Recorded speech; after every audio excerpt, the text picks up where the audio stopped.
Mtume amewasifu malaika hawa, anasema aswadani azraqani, ni weusi wawili malaika hawa. Azraqani, macho yao ni rangi ya bluu. Yajuruhuma sha'arahuma, wanaburuta kabisa nywele zao, wana manywele makubwa na wanayaburuta ndani ya kaburi,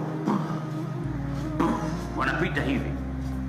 Na anasema mwanadamu akiingia mahala pale, basi malaika wanamuweka kitako na sanda zake.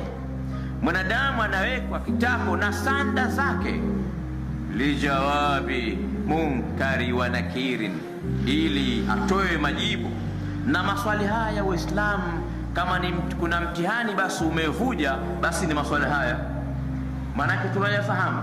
Man rabbuka wa man nabiyuka wa ma imamuka wa ma qiblatuka. Maswali haya yanafahamika, wanafunzi wanaosoma chuoni, madarasani yanafundishwa, lakini haya hutoyajibu tu kwa akili zako, utayajibu kutegemana na amali zako na matendo yako mema.